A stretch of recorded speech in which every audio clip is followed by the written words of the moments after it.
Alright, so you've heard of Hatsune Miku, right? Of course everyone knows her.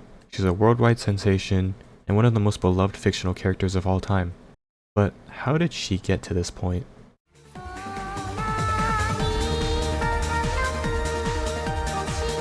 Let's start from the very beginning. At the turn of the century, a little company known as Yamaha had an idea. If we can digitalize instruments, then why can't we digitalize voices too? And so their multi-million-dollar idea was in play. On February 3rd, 2003, Yamaha announced to the public that they were starting development for a project called Vocaloid. A little less than a year later, they released their very first Vocaloids, known as Leon and Lola. These Vocaloids were very different to the Vocaloids we know now, because they weren't marketed with the cute anime mascots that you're used to. Later that year, they released Mako, who was the first one to be actually marketed with the anime mascots that you're used to. Over the new year into 2005, Mako blows expectations out of the water and sells 3 times more units than the creators expected. This wasn't to say that Leon and Lola weren't a success though, because they brought huge attention to the Vocaloid project and even won awards. Fast forward another year to 2006, where they released Kaito, who was actually being developed alongside Mako. And this is still important to Miku's story, I promise you. After Mako's success, the bar was set high for Kaito, but to the disappointment of his creators, Kaito only sold 1/6 the amount of units as Mako. This made the folks at the corporate office come to a realization. Consumers don't actually care about guys. They only want cute girls and nothing else. Now as we move along the timeline, I want to make a pit stop in the middle of 2007, where the Vocaloid known as Sweet Anne was released.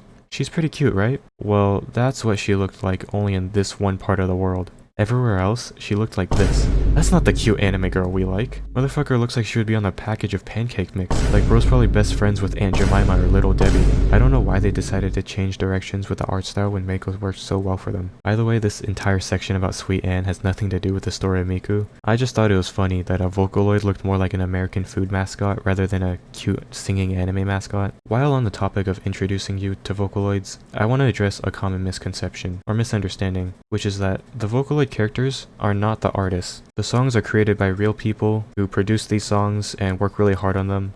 The easiest way to think about it is by remembering that Vocaloids are just instruments, just like a guitar or piano, not a person. I see way too many people saying a song is by a Vocaloid instead of giving proper credit to the person that actually put in all the work, which is the producer. Attributing a song to a Vocaloid character is like if you attributed Fur Elise to piano. See? Doesn't make much sense, does it? These characters are only there to be promotional mascots for the voice banks, and nothing else.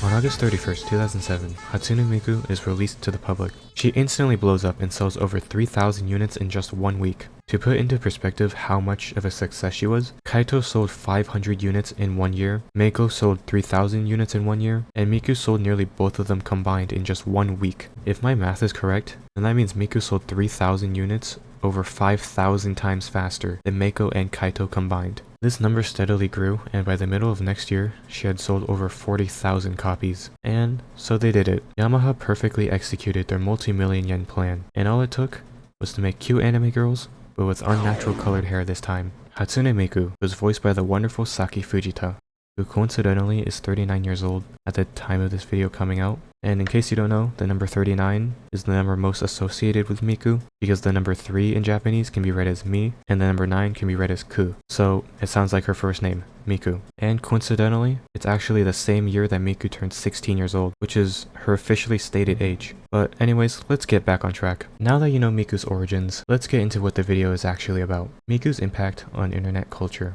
The very first video with Hatsune Miku I could find was this Nico Nico Doga video, uploaded by the user Komudo Koa, 3 days before the release of Miku.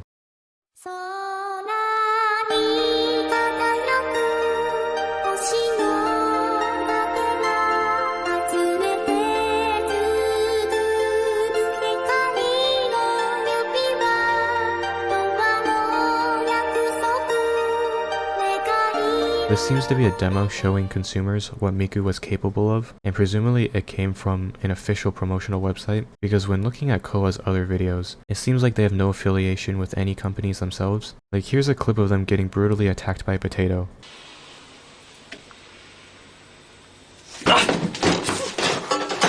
Now, although I say that the demo video definitely came from somewhere else, I can't actually find where it came from. But it's a given thing, seeing how this is 17 years old, and things on the internet are extremely hard to dig up from that long ago, since no one was really thinking about archiving anything back then. But we can assume it came from an official promotion promoting Miku's release. For the next few days after Miku's release, Nico Nico was filled with users creating their own simple cover songs with Miku. On September 4th, a Nico Nico user created this, the very first Miku meme, involving Miku replacing a character spinning a leak from an already existing internet meme at the time.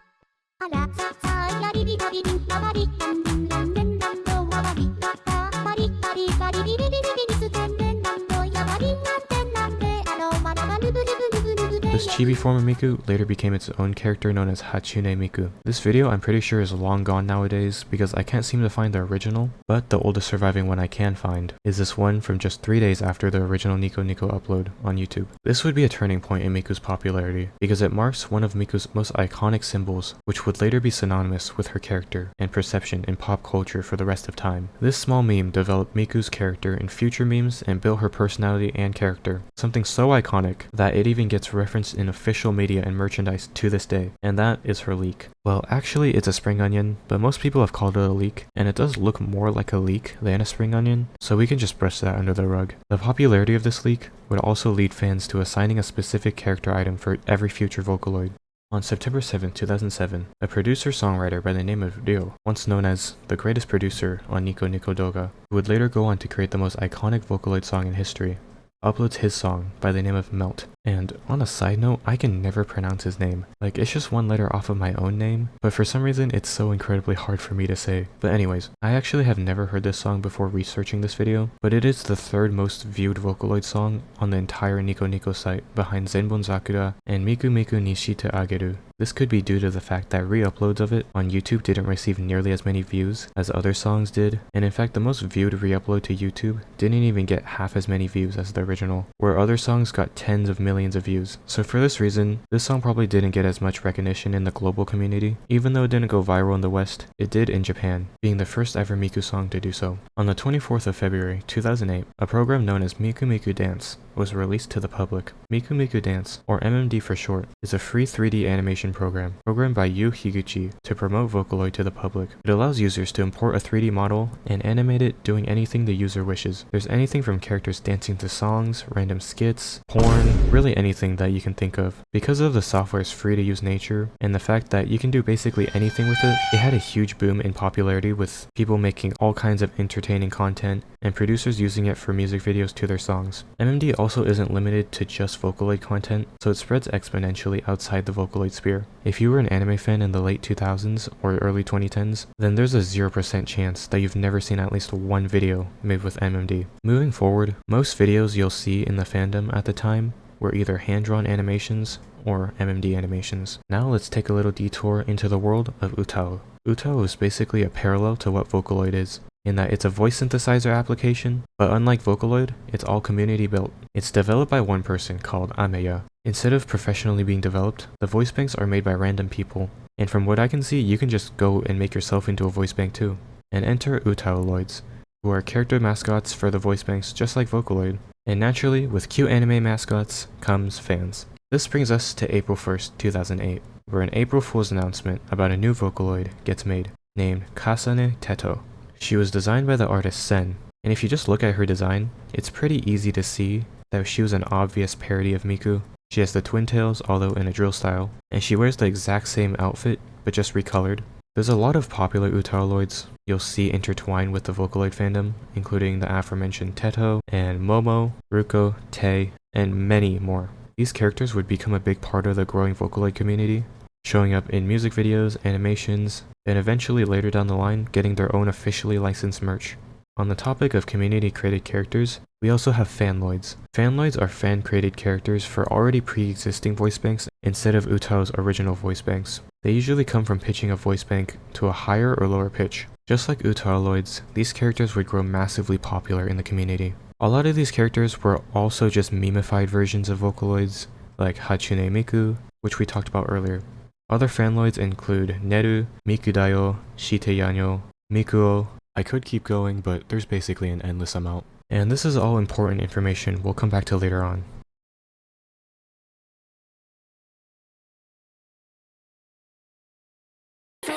Next, we move on to arguably the most influential and famous Vocaloid song of all time. World Is Mine is a song by Ryo, along with his band Supercell. No, not that Supercell. The band Supercell is notable for making tons of huge Vocaloid songs. This song absolutely blew up with over 10 million views on Nico Nico, and re-uploads of it on YouTube got upwards of 20 to 60 million views. This song brought tons of overseas fans into the fandom, and is basically the song a lot of people think of when they think of Vocaloid. Or at least that's the case for me. I can't actually read people's thoughts. A few months later, a song by the name of Triple Baka was released by producer Lamaz P, accompanied by this music video. The music video shows the Fanloid Aika Neru and UTAU Kasane Teto, who were also used in the song, along with Hatsune Miku. Since this song went viral at the time, it boosted the popularity of the community-made characters, and they were picked up by more fans. The same year, Ryo released another insanely impactful song, titled Black Rock Shooter, that was based on the original illustration by the artist Fuke. The song was so popular, in fact, that it led to Black Rock Shooter getting a game, an anime, and a lot more media. I'm not gonna spend too much time focusing on Black Rock Shooter though, because it doesn't really have much to do with Miku herself. But I still think that it's cool that an entire multimedia franchise was spawned from just one character design and a Hatsune Miku song, even if the anime is apparently shit.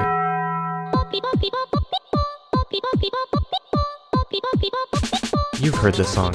I know you have. PoPiPo is a song made by Lamaz, the same person who made Triple Baka, that just consists of Miku singing and encouraging you to drink vegetable juice, paired with a music video consisting of just 2 frames of Miku doing the silly little dance. These 2 frames of Hatsune Miku dancing would set off one of the biggest trends on Nico Nico in the following months. Nico Nico users would create loads of videos of themselves doing the dance themselves, making mad videos, and just all around having fun with it. Man, I miss when internet trends back in the day were just harmless fun instead of stuff like this.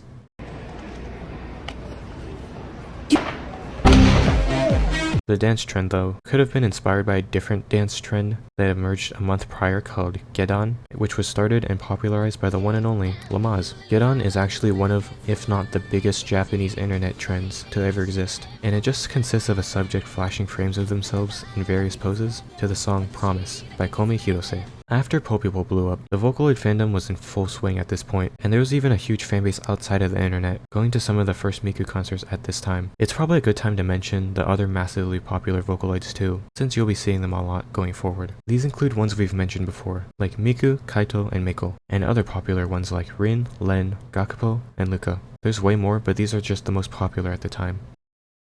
The only notable event in 2009 I can think of is the release of Hatsune Miku's first video game, by the name of Hatsune Miku Project Diva. Obviously this spread Vocaloid and Miku's popularity even more, like basically everything in this video, but instead of dominating the internet, they branched out to gamers.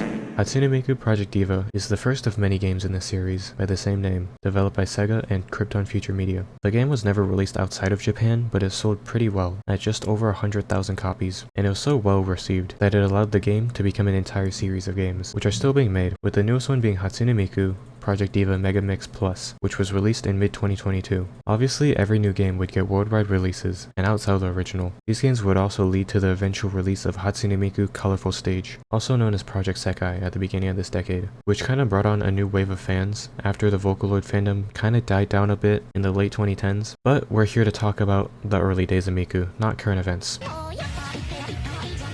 Some of the games would include Fanloids, UTAUloids, and other fan-made staples of the Vocaloid community at the time. It's really cool to see official products acknowledge what helped their franchise get there in the first place. This would also happen in official merchandise too. For example, Miku's Nendoroids getting Hatsune Miku and leak references, Kasane Teto getting her own Nendoroid, and a Fanloid called Kane CA getting multiple license figures.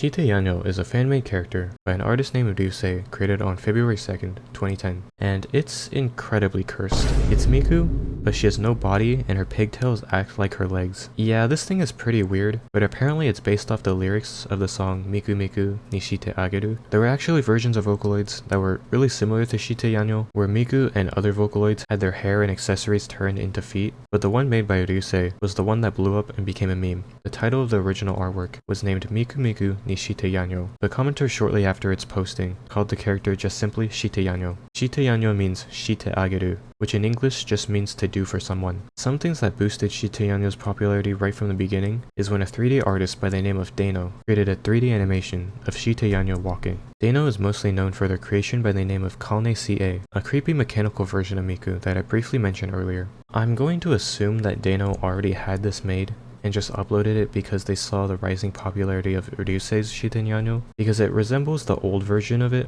rather than Ryusei's Shiteyanyo, and the fact that they uploaded it less than 4 hours after Ryusei's upload. A few days later, Domino posted a drawing competition on Pixiv that challenged users to draw Shiteyanyo in any way they please. I'm assuming that Domino created this competition because they just really liked Shiteyanyo and wanted it to become popular or something. I couldn't find any confirmation on actually why, but this competition blew up and got thousands of submissions, which boosted its popularity so much that Krypton Future Media officially licensed it and started selling merchandise of Shiteyanyo. Around the same time, Shiteyanyo would start gaining traction on MikuMikuDance, where people would make MMD animations and other meme videos. Shiteyanyo would also start gaining traction in the Western internet about a year later, with fans making fan art and posting it to predominantly English websites, such as Tumblr, DeviantArt, and other popular websites at the time. Obviously, a lot of the Nico content would inspire or get directly uploaded to YouTube, which really helped spread Shiteyanyo's popularity. With its massive popularity, Shiteyanyo would also spread to other fandoms, leading to artists creating Shiteyanyo-inspired artworks of their favorite characters. Next, we have one of, if not the biggest impact to the internet that Hatsune Miku directly or indirectly caused. Now I want you to think of a meme, any meme. That's right. But why would you think of Skibbity Toilet, dumbass? Try again, but think of one of the biggest memes of all time. We have the likes of Rage Comics, Doge, Nyan Cat, MLG, and Advice Animals. Now, which of these do you think originated from Hatsune Miku? That's right, none of them! I'm joking. It was actually Nyan Cat. On July 27th, 2010, Vocaloid producer Donnie Well posted a song onto Nico by the name of Nya Nya Nya Nya Nya Nya Nya. That's 7 yaws, by the way. And in English, this title just means meow meow meow meow meow meow meow. Believe it or not, every single lyric in the song is just the word nya, which was stated by the creator themselves. This song performed decently well when it was released, but it never took the internet by storm immediately, like some of the other things in this video, though it did have a lot of covers on Nico and YouTube. This is also around the time that YouTube started getting more popular in Japan, so more Japanese internet memes started to leak out into the international internet. Now, if you actually listen to the original song by Donnie Well, you'll immediately notice that something's off.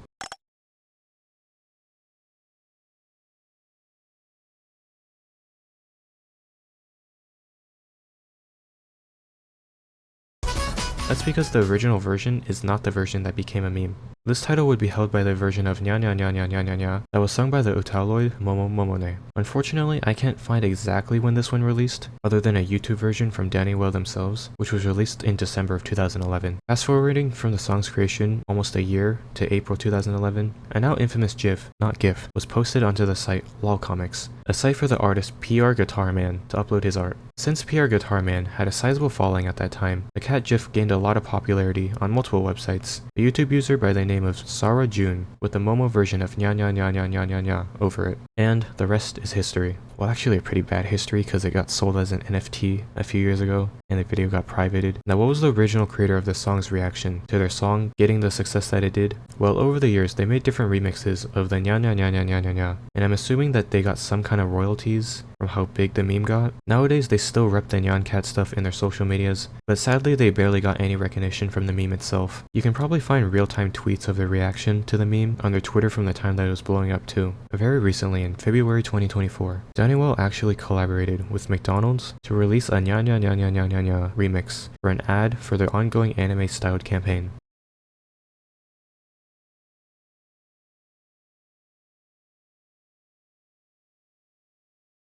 I guess the last thing I want to say in this section is go support Donnie Well for them getting mostly unrecognized for their work.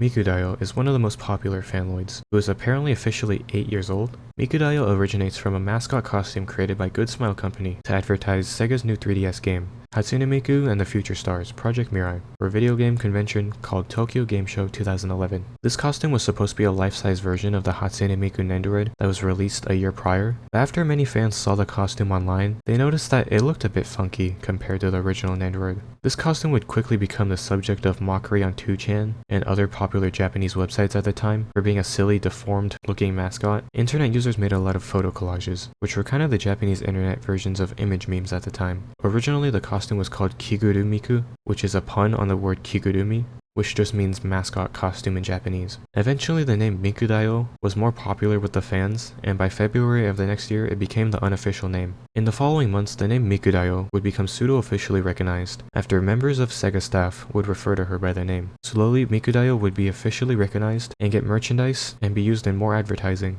And apparently, Mikudayo is considered evil by the fans, and funnily enough, Kane CA is the nice one, despite both of their looks saying otherwise.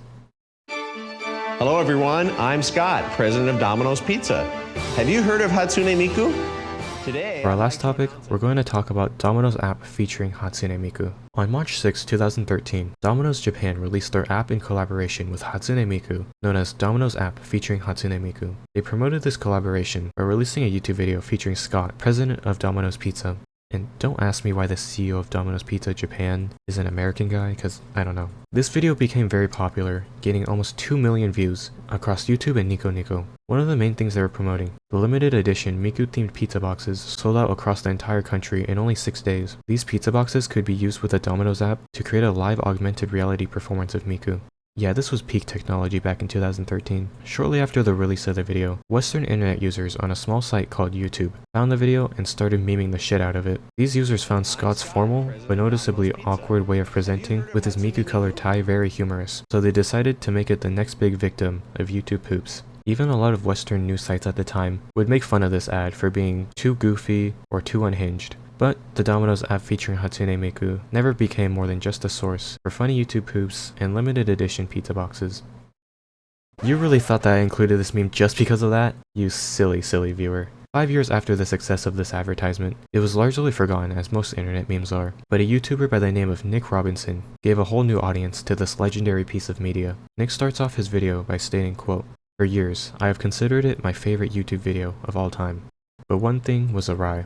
The video was gone. This one commercial that provided happiness for both Miku and Domino's fans alike had vanished." Nick continues his video, searching for what could have possibly happened to the video. At the end of his treacherous journey to and from Japan, he finally figured it out. Scott Olkers, president of Domino's Pizza Japan, the main character of the video, had retired as CEO of Domino's Japan. But that wasn't the end of Nick's Hatsune Miku Domino's journey. It was just the beginning. Sure, this video was memed all over the internet, but remember what it was originally trying to advertise? That's right, the app. Domino's app featuring Hatsune Miku, along with every other 32-bit app, was shut down with the release of iOS 11 in 2017. Now I'm going to give you an extremely brief summary of his next videos because I want you to go watch the 4-part video series for yourself, because I don't want to take any views away from Nick, since he was the one to spearhead and put all of his effort into this. Nick, along with other internet preservationists, decided they wanted the app back. And it was actually pretty simple. Nick just had to buy an old iPhone and re-download the app, since he already had it from downloading it when it came out. He, along with a couple other people, decided to share the files of the app,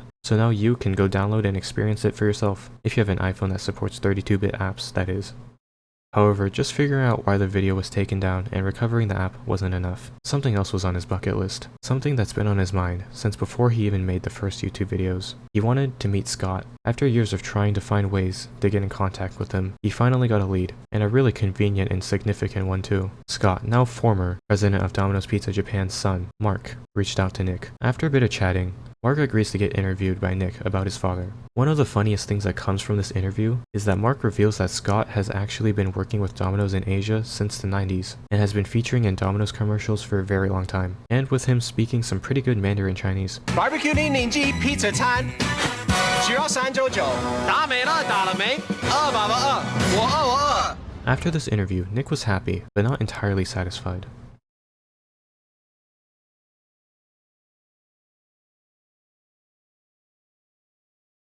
he had finally secured an interview with Scott. If you want to see everything from the interview, I implore you to go watch Nick's video, which I'll leave in the description, but I did want to share some cool highlights from the interview. Firstly, Scott is apparently fluent in Mandarin Chinese, and in the late 90s he was one of the most recognized foreigners in all of Taiwan. And secondly, the goofy and awkward gestures in the Miku ad were all planned from the start and part of the script. And that's it. You made it to the end of the video. Thank you so much for watching to the end, just listening to me talk about dumb Miku topics from the old internet. And there's so many more I didn't even get to touch on, so if you want to see a part 2, where I look at some more memes and internet stories involving Hatsune Miku, then make sure to let me know in the comments. Of course, if you enjoyed this video and want more videos like these, help out by liking the video and subscribing to the channel.